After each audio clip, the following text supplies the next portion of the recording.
After the twin scandals of MF Global and Peregrine Financial rocked the futures industry in 2011 and 2012, the National Futures Association underwent a review not only of its internal procedures, but also of its rules. In part 2 of this two-part John Lothian News exclusive, NFA CEO Dan Roth summarizes the changes made to the agency's rules to restore customer confidence.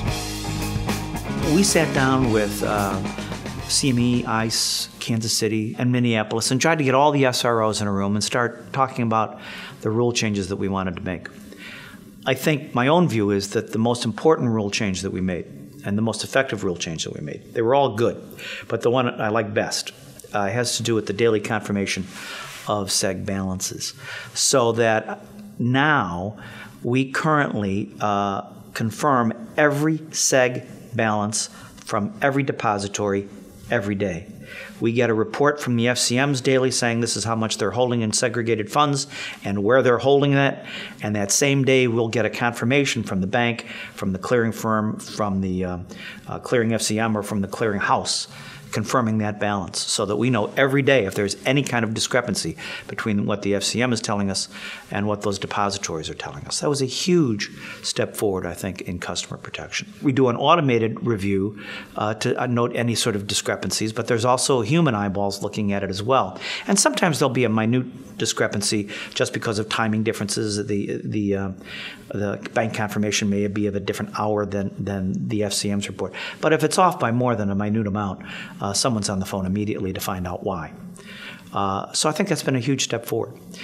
Some of the other rules we adopted, one involved excess segregated funds, what the Commission calls residual interest.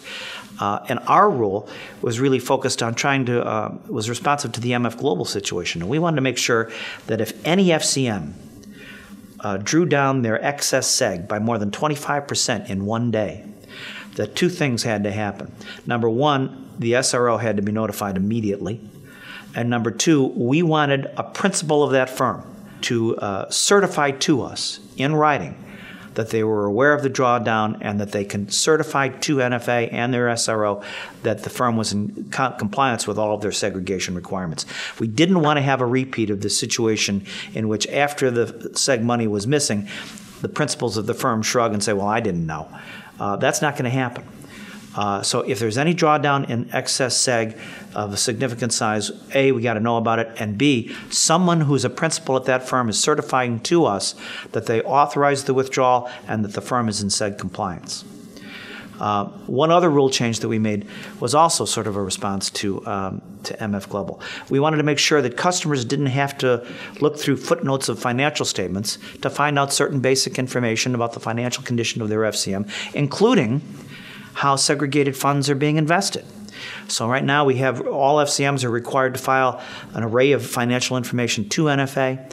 That information is posted to our website so that any customer inquiring about any FCM can see both the current and historical information on a wide range of financial data. The real changes that we came up with were trying to be directly responsive to the two situations we'd encountered with MF Global and with Peregrine. And we tried to figure out ways to strengthen the regulatory framework, the network, and always sensitive to the impact that that has on costs. You're not making the world a better place if you impose such regulatory costs that you cause consolidation, further consolidation within the industry and concentrate risk in a smaller number of FCMs. So we were trying to be responsive to those two instances. Neither of those cases had anything remotely to do, as far as I can make out, with customers incurring large debits which brought the firm down.